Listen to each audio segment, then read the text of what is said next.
Demonstrations to gain equal standard of living was the development seen in Kerala during the last decades of the 19th century.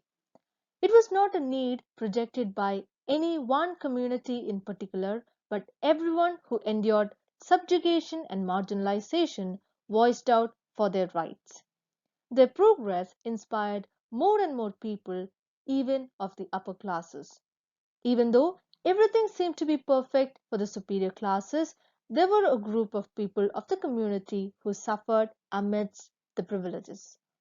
In today's video, we will learn about V T Bhattathirippadu, who became the voice of the voiceless of his community. He was a daring thinker who turned the tide over and produced some remarkable results. V T Bhattathirippadu was born on 26 March 1896 in Merithur, Malappuram. He was a social reformer from the Nampoothiri community who spoke about the customs which made life within the section tiresome. The practices were the unnatural laws of inheritance, polygamy, and sambandha. In the Namboothiri community, only the eldest of the family was allowed to marry within the community. This led to the reduction in the number of eligible men for marriage, which in turn legitimized the practice of polygamy where a man could have more than one wife. The whole rule was exasperating, and parents of women found themselves in extremely painful situations when they could not find good alliances for their daughters. Another practice was sambandha, which allowed the younger males only to enter into a temporary liaison with women of other Savarna castes. All these three practices made life an exhausting experience for many within the community. Young unmarried girls were taken away to distant lands and sold off, while young men were expelled from their own households due to the laws of inheritance and were forced to find a living for themselves. Another practice that existed in the society was Samartha Vicharam. P.T. fought against this. It was a crude form of trial for the women in his community who were suspected of adultery. If any such accusation took place, the women accused was to be kept in isolation and in an outhouse. The ilm to which she belonged to was also boycotted till the Samartha Vicharam was conducted. It was the panchayat who would do the trial. The head of the panchayat was called the Samartha, and the interrogation usually took place in a separate room where the woman was questioned by him in front of the representatives from the king and the Sangam. What made this a monstrous practice was that the women was only expected to confess and never to self-defend themselves. If they did not confess, they were subjected to cruel methods like letting a snake into their room.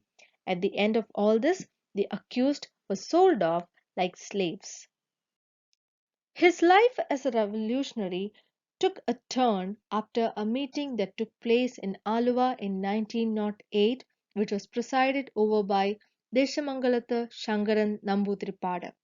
It marked the beginning of the Yoga Shema Sabha.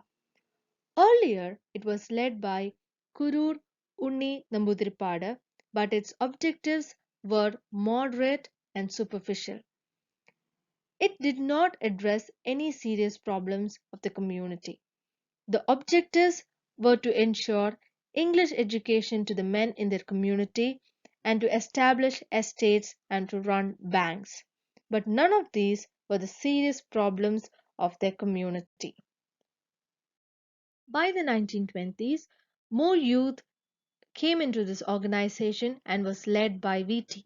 They strongly started to fight against numerous practices. They were polygamy, elder men marrying young girls, the ban on remarriage of the widows, the practice of allowing only the eldest in the family to marry within the community, and lastly, to the practice of sambandha. They also attempted to reform the dress code of the Andajanas. V T Bhattathirippadu was known for his radical ideas, and it was even hard for the people who belonged to the progressive units of the society to find meaning in what he was aiming at. daring actions which changed the discourse were plenty. Now, let's look into a few of them.